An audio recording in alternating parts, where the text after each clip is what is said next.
Olá, irmãos, graça e paz, como estão todos? Espero que bem. Vamos à nossa reflexão das Escrituras e após a nossa oração em família em favor da igreja e do mundo. Amém?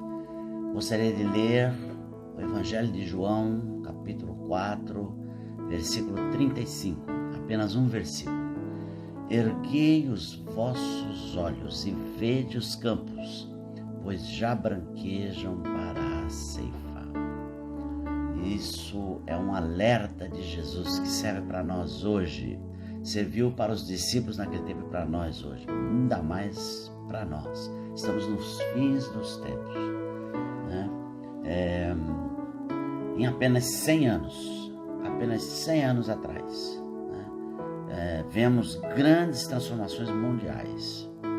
Grandes transformações. Em 1917, ocorre na Rússia a Revolução Bolchevique, que leva Vladimir Lenin ao poder na Rússia. Morre o último czar, Nicolau II, da Rússia, e Vladimir Lenin assume o poder, toma o poder com a finalidade da implementação do comunismo em larga escala.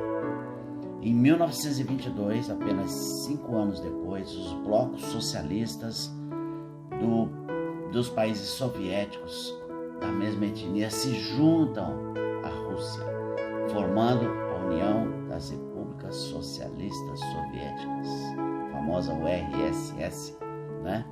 E esse bloco vem a ser a maior oposição do cristianismo à propagação do evangelho do nosso século. Essas nações e mais algumas são dominadas pelo ateísmo, né, imposto, né, a partir dos seus líderes, e tornam-se agora um campo missionário para as missões cristãs, havendo grande recepção à palavra de Deus. A missão Portas Abertas atua já desde a década de 60, visando a conversão dos povos da cortina de ferro. Deus agiu, dando antecipadamente a visão aos seus profetas, a visão do reino aos seus profetas. E não foi Mikhail Gorbachev, né, que em 1984 liberou, 1980 e poucos, liberou a União Soviética do seu compromisso entre as repúblicas socialistas. Ele foi um instrumento de Deus, que atuou que nem Ciro. A história se repete, né? Lembra de Ciro? Ciro foi o Império Persa. Ciro Persa dominou a Babilônia, onde estava o povo judeu cativo. E ele dá ordem para liberar o povo judeu, para voltarem para Jerusalém, reconstruírem Jerusalém e o templo, né? E foi Deus quem interferiu na atuação desse general Ciro do Império Medo-Persa. Então, e assim como ele, Mikhail Gorbachev, a gente pensa que ele é o grande astro da história, ele é apenas aquele que foi instrumento de Deus nessa atuação. Em 1984, né, o que aconteceu com Mikhail Gorbachev foi em 1989. Mas em 1984, a missão Portas Abertas, através do seu presidente emérito, o irmão André, conhecido por todos como irmão André, na realidade ele é um holandês, o nome dele é Anne, né? Lançou uma campanha mundial de oração. Ele usava esse nome porque ele era um homem que andava entrando com Bíblias, né? Através da missão Portas Abertas, ele entrava com Bíblias na cortina de ferro, todos os países da cortina de ferro. Ele arrumava um jeito e entrava, e milagrosamente, muitas vezes, só foi preso 3 vezes. Apenas 3 vezes ele foi preso, mas ele fez isso a vida toda. E introduziu milhões de Bíblias dentro do bloco soviético. Né? E lá era pego, a morte era muito certa, né? Não era fácil não. Ele foi apenas 3 vezes, e apenas uma vez ele não conseguiu entrar com as Bíblias. Ele trazia a Bíblia dele no banco de trás do carro, enchia o banco de trás do carro, era um fusquinha, e ele passava a fronteira, eles olhavam e não viam as Bíblias, simples assim. E ele entrava com as Bíblias e distribuía a Bíblia lá dentro do bloco. E ele lançou em 1984, eu lembro disso porque a gente estava envolvido com missões. Aqui no Brasil houve um avivamento missionário, né? E nessa época eu estava na Igreja Metodista, eu era o coordenador da área de missões da Igreja Metodista. Então a gente trabalhava diretamente com a visão da igreja no sentido de divulgar o trabalho missionário, divulgar e também dar informações e também incentivar que missionários saíssem para pregar o evangelho fora do país. E eu estava lá de 88 a 92, eu era coordenador do Ministério de Missões da Igreja Metodista. A gente fez aí 6 conferências missionárias ali, bem organizadas, com muita pregação da palavra, muito desafio missionário. Foi assim muito bom, um tempo muito legal. E a gente estando assim à frente, a gente tinha essas informações. A Portas Abertas, em 1984, um pouco antes até de eu estar assumindo lá como coordenador de missões, divulgou, fez uma grande campanha mundial, eles fizeram, que era o seguinte: 7 anos de oração pela União Soviética. 7 anos de oração, em 1984, né? 1984, 7 anos de oração. Pois bem, esse irmão André, esse apóstolo do nosso tempo, ele entrava clandestinamente com as Bíblias na maior. Passou só uma vez, ele não conseguiu passar, ele passou diversas vezes nas fiscalizações de fronteira.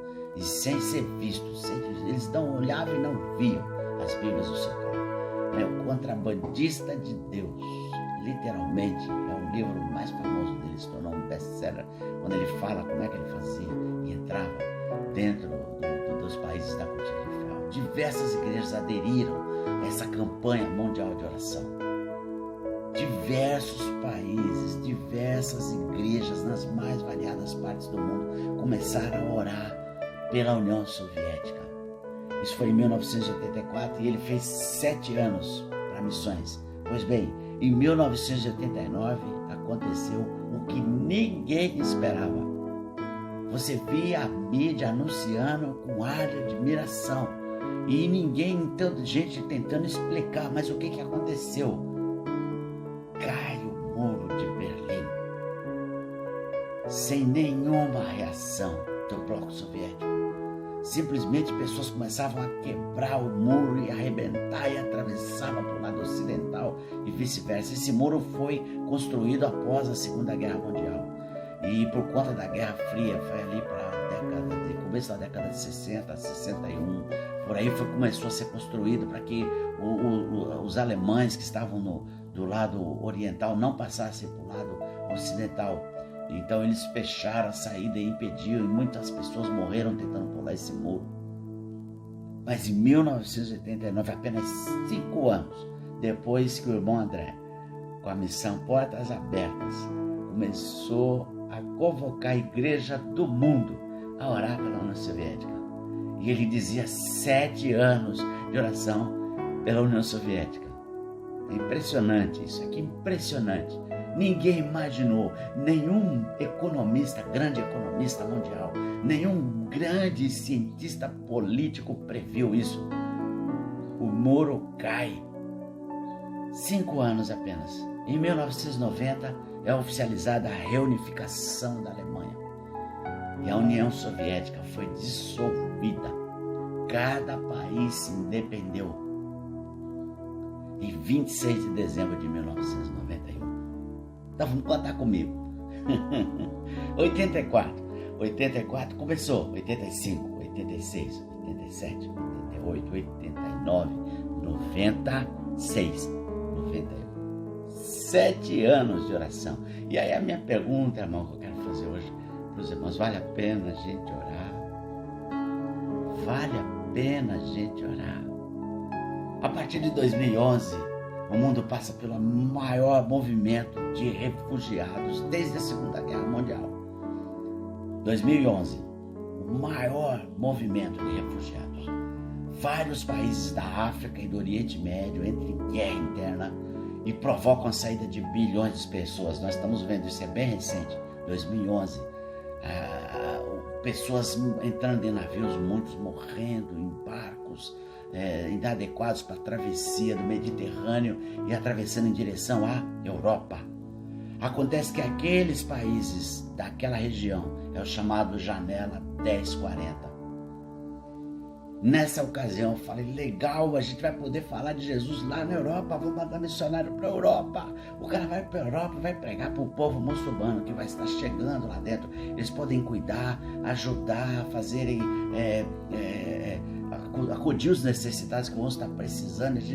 E aí começa a juntar cristãos do mundo, poderiam ir outros daqui da Europa também, da América do Norte, da América do Sul, missionários para a Europa para pregar lá, protegido sob a lei, pregando para os muçulmanos. Isso eu pude ver com meus olhos quando eu estive na Alemanha. Eu vi o muro, onde era o muro, o antigo muro, tem lá, né, erguido lá alguns monumentos, né, em relação a isso. E também pude ver a igreja do pastor Johannes evangelizando muçulmanos dentro da sua própria igreja, falando de Jesus para eles, e eles já cantando hinos e cânticos que eu conhecia aqui em português, na língua deles, nem era no alemão, era na língua deles. Sensacional, a gente arrepia de ver, é sensacional. E esse movimento, ele tem início nessas guerras travadas no próprio país. Só que é assim, né? O Ronaldo Lidório é um dos maiores missionários hoje do nosso país, brasileiro, né? E já esteve na África, plantando N igrejas na África. Hoje ele está lá no Amazonas, né? E ele fala uma coisa muito interessante. Ele diz que é preciso, entretanto, compreender que enquanto barreiras antigas vão sendo derrubadas, outras novas vão se formando. Não vivemos em um mundo estático, portanto a gente não pode parar. A gente precisa acompanhar esse movimento para que a gente possa falar de Jesus e todas as nações serem alcançadas para a honra e glória do nosso Senhor. E quando essas imigrações começaram, ali da Europa, né, lá é chamado cinturão de resistência. Já não tem mais, não está debaixo da lei daqueles países. Aqueles povos vieram para a Europa, né? E não só para a Europa, veio para o Brasil também. Então essa chamada 1040 era a cultura mais impenetrável depois do bloco socialista, do bloco comunista. Lá tinham os muçulmanos, hindus, budistas e comunistas, além de outras religiões animistas, essas religiões mais que adoram a natureza. Então, de repente, parte desses povos estão se atirando para receber o Evangelho, né? No mundo ocidental, democrático, países de origem cristãs, propícios à proclamação do Evangelho. A missão de Deus não conhece fronteiras culturais ou geográficas. A missão de Deus alcança o povo conforme ele prometeu a Abraão, conforme ele disse a Abraão, na tua descendência farei bendita todas as nações da terra. Eu queria concluir. A minha oração hoje é que nós possamos estar sensíveis a esses movimentos e orar pela salvação dos povos, das nações, que o Evangelho do Reino alcance todas as nações, conforme lá Mateus 24, e que possamos nos dispor na condição de cooperadores com Deus, com o seu Filho Jesus Cristo, no poder do Espírito Santo. Somente no poder do Espírito Santo a gente pode testemunhar eficazmente que habita em nós, nos unirmos definitivamente em vontade única com o Senhor,